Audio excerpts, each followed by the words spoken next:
التجا کرنا، پناہ پکڑنا، التجا کرنا، پناہ پکڑنا۔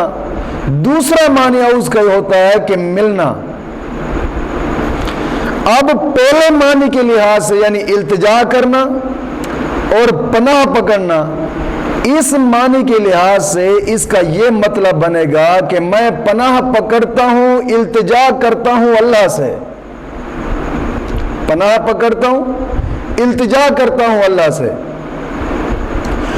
اور دوسرا معنی کہ ملنا، اعوذ کا معنی ملنا، اس دوسرے معنی کی بنا پر مطلب یہ ہوگا کہ میں اپنے نفس کو اللہ رب العزت کے فضل اور اس کی رحمت سے ملاتا ہوں، اللہ رب العزت کے فضل اور اس کی رحمت سے ملاتا ہوں۔ یہ اعوذ کی تفسیر۔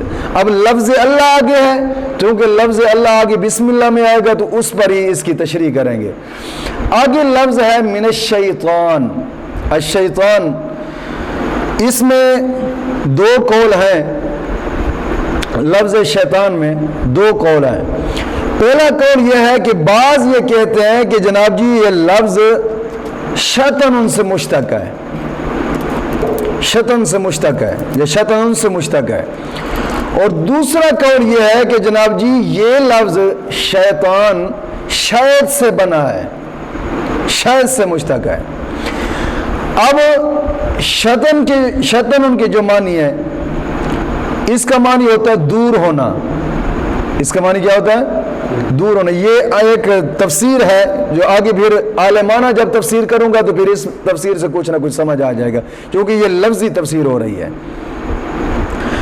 کہ جناب علی شیطان کے معنی ہے دور ہونا، چونکہ ابلیس اللہ رب العزت کی بارگاہ میں کسی وقت تک ایک قریب رہا ہے اور پھر وہاں سے دور ہوا، اس لیے اس کو شیطان کہتے ہیں۔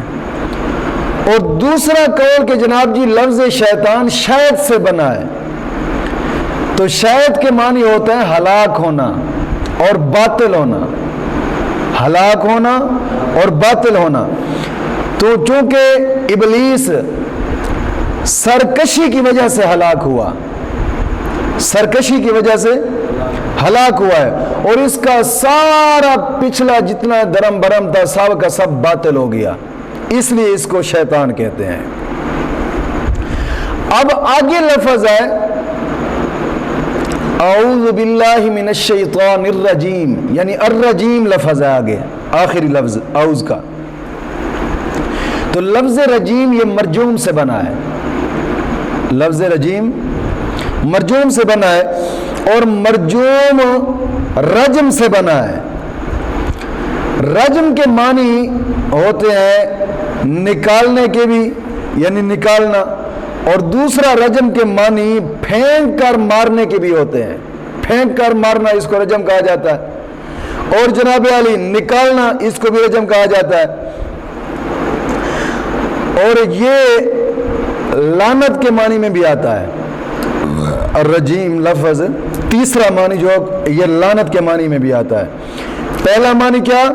نکالنے کے معنی میں بھی آتا ہے، دوسرا پھینک کر مارنے کے معنی میں بھی آتا ہے، اور تیسرا لعنت کے معنی میں بھی آتا ہے۔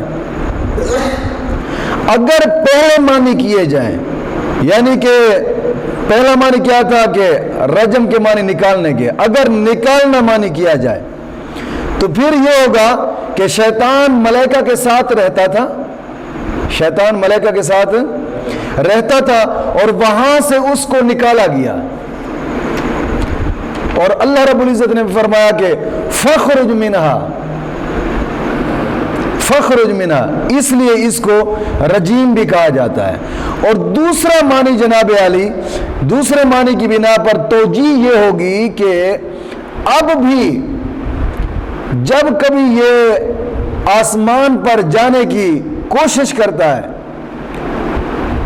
تو اس کو شہاب یعنی ٹوٹا ہوا ستارہ اللہ رب العزت کے فرشتے پھینک کر مار جاتے ہیں، پھینک کر اس کو مارا جاتا ہے۔ وہ کبھی دیکھا ہوگا آسمان کے اوپر جناب ستارہ دور سے بھاگتا ہے، آگے جا کر بند ہو جاتا ہے، کچھ علماء فرماتے ہیں کہ وہ فرشتے اس کو اٹھا کر تارا مارتے ہیں، جیسے اس کو لگتا ہے تارا بجھ جاتا ہے۔ اس لیے اگر یہ دوسرا معنی لیا جائے تو اس کی توجیہ یہ ہوگی کہ جناب علی ٹوٹا ہوا تارا چونکہ پھینک کر مارا جاتا ہے،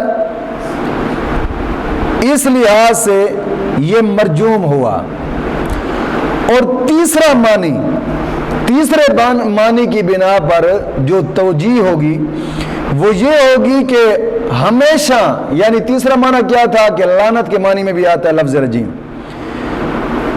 تو اس اگر معنی پر توجیہ یہ ہوگی کہ ہمیشہ اللہ رب العزت اور فرشتے اور انسانوں کی طرف سے لعنت پڑتی ہی رہتی ہے اس پر۔ اللہ رب العزت نے فرمایا نا انا علیک لعنتی الی یوم الدین، کہ تجھ پر قیامت کے دن پر لعنت ہو، یعنی قیامت کے دن تک تجھ پر لعنت برستی رہے گی۔ یہ تیسرا معنی تھا۔ اب یہ